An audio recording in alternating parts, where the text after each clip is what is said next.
Hello నమస్తే, నేను journalist Srinivas. ఈరోజు ఆంధ్రప్రభ పేపర్లో పవన్ కళ్యాణ్ గారు నిన్న మాట్లాడిన మాటలను బ్యాన్ రైటం వేసింది. పిచ్చి వేషాలు వేస్తే యోగి ట్రీట్మెంట్ ఉంటుందని. ఆంధ్రప్రదేశ్ వ్యాప్తంగా 2 తెలుగు రాష్ట్రాలు మరి ముఖ్యంగా చర్చ. యోగి ట్రీట్మెంట్ అంటే ఏంటి? యోగి ట్రీట్మెంట్ అంటే ఆడ ఆయన యాంటీ గూండా యాక్ట్ కింద బుల్డోజర్లు పెట్టి ఇల్లు కూల్స్తుండు. మరి ఇక్కడ ఎవరికి కూల్చాలి మీరు? అంటే ప్రజల పక్షాన ప్రశ్నిస్తే పిచ్చి వేషాలు వేసినట్ట అనేది చర్చ. మరి ముఖ్యంగా పవన్ కళ్యాణ్ గారు మాట్లాడటం విడ్డూరంగా ఉంది. ఎందుకంటే ఆయన మార్పు కోసం రాజకీయాల్లోకి వచ్చినా అని చెప్తారు. చెగువేరా ఆదర్శం అనడు, సామాజిక న్యాయం అనడు. స్టార్టింగ్లో కమ్యూనిస్ట్ పార్టీలతోనే అంతర్మదనం చేసి మేధోమదనం చేసి పార్టీ పెట్టిండు. అట్లాంటి నాయకుడు నేను యోగి ట్రీట్మెంట్ ఇస్తా అంటే ఎక్కడ పార్టీ పెట్టారు, దేనికోసం పెట్టారు, ఎటు తీసుకెళ్తాను అనేది ఈవెన్ జనసేన పార్టీ కార్యకర్తలు కూడా చర్చ నడుస్తుంది. అంటే పిచ్చి వేషాలంటే ఏంటి? మెడికల్ కాలేజీల ప్రైవేటీకరణ పైన ప్రశ్నిస్తున్నారు. భూముల్ని 99 పైసలకే ఉత్తుత్త కంపెనీలకి ఉచితంగా ఉన్నాయో లేదో తెలవని కంపెనీలకు ఉచితంగా ఇచ్చేదానికి ఖండిస్తున్నారు, ప్రశ్నిస్తున్నారు.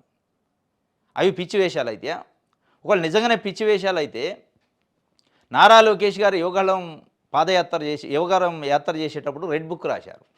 ఆ రెడ్ బుక్ గురించి పదే పదే చెప్పారు. మనం వచ్చిన తర్వాత ఒక్కొక్కటి సంగతి చెబుదామని చెప్పి. అదే కాదు, మీరు రోడ్ల మీద అడ్డంగా పడుకొని కాలు మీద కాలు వేసుకొని నిరసన చెప్పారు.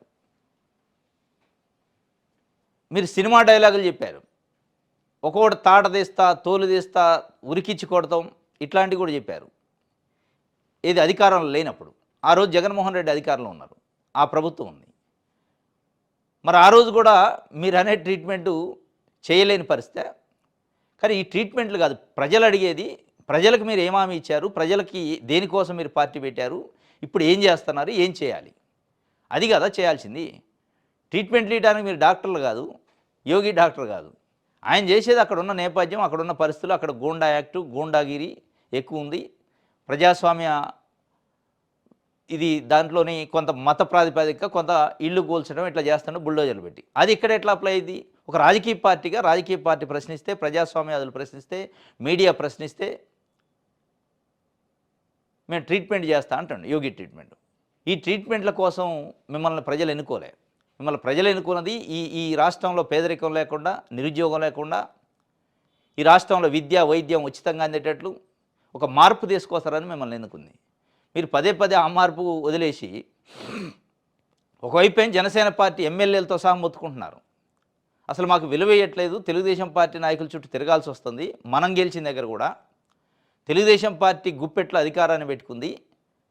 మన కార్యకర్తలు కానీ మన్ని పట్టించుకునే పరిస్థితి లేదంటే, లేదు మీరు పట్టించుకోకపోయినా వాళ్ళతో సఖ్యతగా ఉండాలి, వాళ్ళ పల్లకి మోయాల్సిందే అని చెప్తున్న వాళ్ళకి. దానిపైన పెద్ద ఎత్తున విమర్శలు వస్తున్నాయి. జనసేన పార్టీ కార్యకర్తలు కూడా మనం ఏదో ఆశిస్తే ఏదో ఓట్లు వేస్తే ఈయన పల్లకి మోసే కార్యక్రమం చేస్తానని, ఇంకోటి కులము మతము ప్రాతిపదికన చీల్స్తున్నారు అంటున్నారు. ఇప్పుడు జనసేన పార్టీలో ఉన్న నాయకులు కార్యకర్తలే, తెలుగుదేశం పార్టీలో ఉన్న నాయకులు కార్యకర్తలే కులం మతాల వారిగా పార్టీలని వాళ్ళు బ్రాండ్ వేస్తున్నారు. జనసేన పార్టీ అంటే ఒక కులాంది, తెలుగుదేశం పార్టీ అంటే ఒక కులాంది, మన కులం ఆధిపత్యం నడవట్లేదు. జనసేన గెలిస్తే లేకపోతే డిప్యూటీ సీఎం పవన్ కళ్యాణ్ అయితే మనకేదో వస్తుంది, మన కులానికి ఏదో ఆధిపత్యం వస్తుంది రాజకీయంగా అంటే రావట్లేదు, మళ్ళీ అయినా ఆ పార్టీ పల్లకేం వస్తానని వాళ్ళే అనుకుంటున్నారు. ఇది ఆయన చెగువేరా ఆదర్శం అన్న నాయకుడు ఈరోజు ఈ పరిస్థితికి వచ్చింది, యోగి ట్రీట్మెంట్ దగ్గరకు వచ్చింది. సనాతన ధర్మం, సామాజిక ధర్మం నుంచి సామాజిక న్యాయం నుంచి ఇది సనాతన ధర్మం వైపు, కమ్యూనిస్టు, ఎర్రకండువ, గద్దరు వీటి నుంచి ఇటు వస్తాడు. ఇది నక్సలైట్లను కాల్స్తా మంచిదే అంటాడు, ప్రశ్నిస్తే ట్రీట్మెంట్ చేస్తా అంటాడు. ఇది కాదు ప్రజలు కోరుకుంది. ప్రజలు కోరుకున్నది, మీరు ప్రజలకు ఆశ పెట్టింది వేరు, ఇప్పుడు ఈరోజు మాట్లాడుతున్న వేరు. ఇది ఒక వార్త అయితే